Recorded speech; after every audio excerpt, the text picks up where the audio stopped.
और जैसे ही भगवान सेतु बंध पर दाहिना चरण स्पर्श ही किया, पूरे सागर में खलबली मच गई। देखन कहूं प्रभु करुणा कंदा, प्रकट भय सब जलचर बंदा।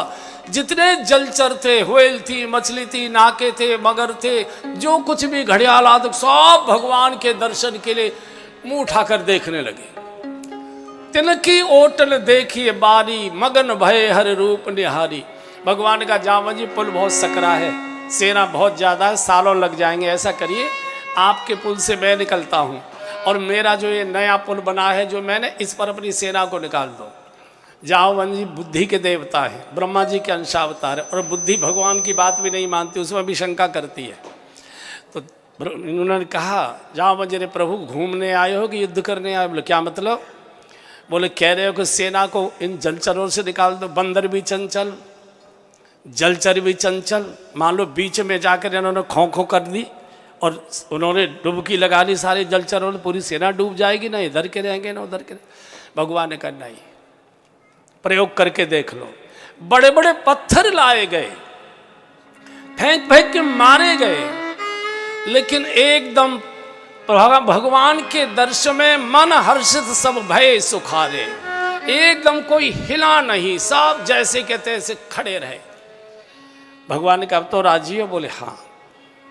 कुछ यहाँ से पुल के मार्ग से गए, कुछ आकाश मार्ग से गए, कुछ भगवान ने जो नया पुल बनाया उससे गए।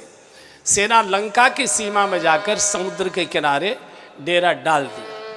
अच्छा, बुद्धि है ना, जल्दी मानती नहीं है। तो जामवंत जी ने कहा, भगवान जब आपको मालूम था कि आपके दर्शन में सारे जलचर निकल आएंगे और सब उसी से पार हो जाएंगे, बंदरों से इतनी मेहनत करवाई आपने, देख रही छाले पड़े हुए हैं, सारे पत्थर ढोते ढोते ढोते ढोते, देखो ना क्या हालत हुआ छालों से। भगवान ने कहा कि वो पुल बनाना तो आवश्यक था। बोले क्यों? मैं कहाँ खड़ा होता? मेरे खड़े होने के लिए तो तुझे पुल बनाना पड़ता ना। और मेरा ये नियम है कि साधक जब अपनी साधना के पुल पर मुझे खड़ा कर लेता है तो मेरी कृपा के पुल पर भी पार चला जाता है, फिर उसको कोई डुबा नहीं सकता। बैठे थे, वानरों को आदेश हो गया, बहुत दिनों से भूखे प्यासे, खाओ फल। अच्छा, लंका फलाहारी तो देश था नहीं, मांसाहारी था, फल कोई खाता ही नहीं था, तो पूरे फलों से लदे हुए बंदर तो झरा पंगत हो गई बड़े आनंद में।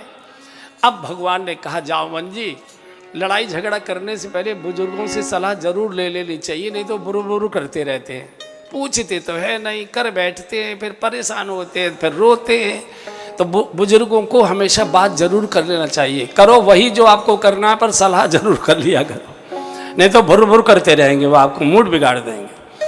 क्या करें? तो जामवंत जी ने कहा, भगवान ऐसा करो, एक बार बातचीत चला के देख लो, अगर मान लो बिना खून खराबे के जानकी जी आ जाए, मिल जाए, तो हमको कोई क्या कर, जरूरत क्या है झगड़ा करने की? क्या करें? बोले ऐसा करिए, अंगद को भेजा जाए समझौते के लिए। जो अंगद का परिचय अंगद बचपन में लंका में पढ़े थे, और इसके पिताजी का बाली का और इनका प्रेम था रावण का, तो उसे भेजो। भगवान ने अंगद को बुलाया और कहा कि अंगद जाओ, रावण को मिलना और रावण को समझाना, और ऐसा समझाना कि काज हमार तास हित होई, रिपुसन करेउ बतक ही सोई।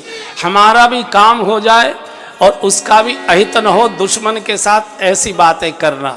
ये भगवान श्री राम हैं जो दुश्मन का भी अहित नहीं चाहते और हम अपने भाई का भी हित नहीं चाहते, उसी से मुकदमा लड़ेंगे, उसी से झगड़ा करेंगे। सवेरे का समय था, समुद्र में से कोहरा उठा हुआ था। अच्छा, लंका के नागरिक कोई मछली पकड़ने आ रहे थे, कोई घूमने आ रहे थे, कोई टहलने आ रहे थे, कोई क्रिकेट खेलने आ रहे थे, और जैसे ही देखा बंदर अंधेरे में, ये तो दिखाई नहीं दिया कि कौन सा है, समझ गए वही बंदर, एकदम भगदड़ मच गई। भाई अरे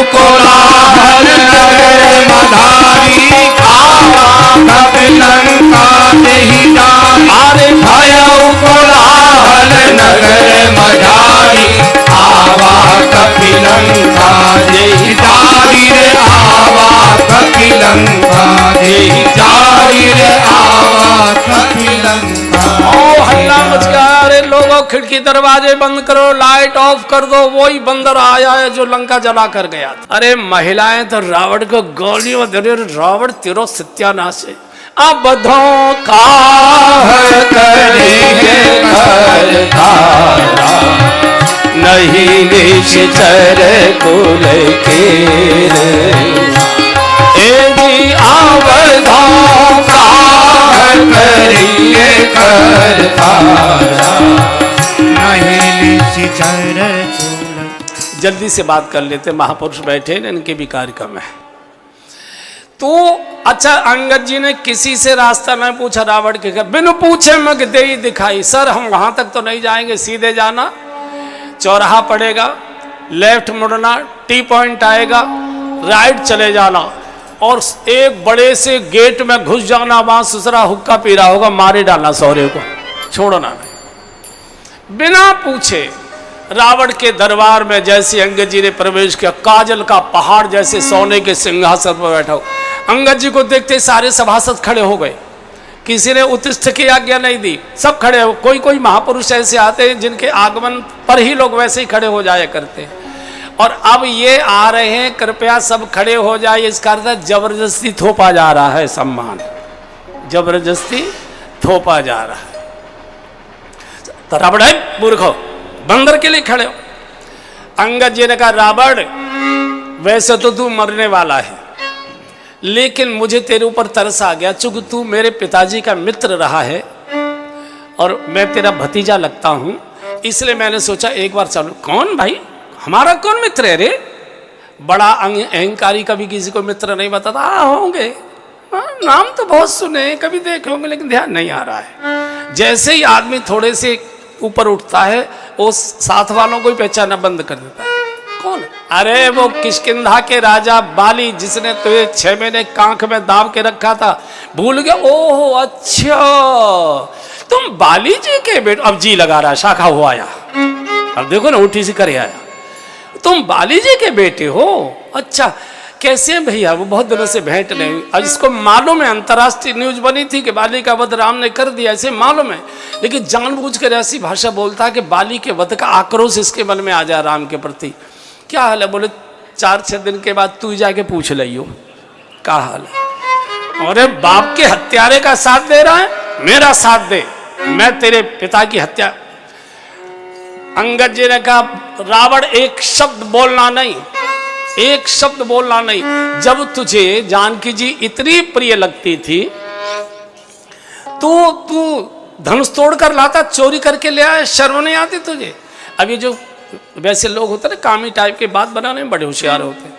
रावण ने कहा कि मैं गया तो था धनुष तोड़कर सीता जी के साथ विवाह की इच्छा लेकर, लेकिन वहां जाकर मुझे पता लगा कि धनुष तो शंकर जी का है, और मैंने सोचा कि शंकर जी के धनुष को मेरे गुरु जी का धनुष है, मेरी शादी हो चाहे न हो, मैं तो धनुष नहीं तोड़ूंगा। अच्छा, बड़ा भारी गुरु भक्त बनता, ले मैं एक नया स्वयंवर तेरे दरबार में आयोजित कराऊं। अंगद जी ने भगवत नाम का संकल्प लेकर दाहिना पैर ठोक दिया। बोले तुम में से जो मेरा पैर हिला दे, सीता जी को छोड़कर भगवान वापस लौट जाएंगे। अब इतनी आसानी से सीता जी रावण की हो रही, रावण तो गदगद हो गया। तो रावण ने सभासद को कहा, सभासद इस बंदर का पैर उखाड़ो, फेंको सागर में। एक बार कहा, 2 बार कहा, 3 बार कहा, एक दूसरे से तू, बोले मेरे बच्चे छोटे हैं अभी, बोले तू मेरी पत्नी बीमार है, तू बोले बेटी की शादी है। सबको भय लग रहा है कि जैसे ही झुकेंगे ऐसा मुक्का जमाएगा कि बिठाई देगा, उठने नहीं देगा। हिम्मत नहीं हुई, सैकड़ों योद्धा लग नहीं, अंत में रावण उतरता है, मैं देखता हूं। और जैसे रावण ने उतर के सिंहासन से अंगद जी के पैरों की ओर सिर झुकाकर, सिर तो अपने आप झुकेगा ही जब पैरों की ओर हाथ बढ़ेगा, हाथ बढ़ाए, अंगद जी ने अपना चरण पीछे खींच लिया और धिक्कार कर कहा रावण, बंदर के कदमों में सिर झुकाने से तेरा कल्याण नहीं होगा, राघवेंद्र सरकार के चरणों में जाकर शीश झुका, वही तेरा कल्याण करेंगे। और सुन रावण, तेरे यहाँ तो सीए नहीं होंगे ज्यादा अच्छे, नई मंडी बहुत सीए हैं, उनके हिसाब किताब बहुत इधर उधर करने पड़ते हैं। कोई अच्छा सा सीए बुला के और जो भी बाल बच्चों को लेना देना, जिसके जो कुछ नाम करना है, नहीं तो लड़ लड़ के ये मर जाएंगे। अब तेरा अंत समय आ गया।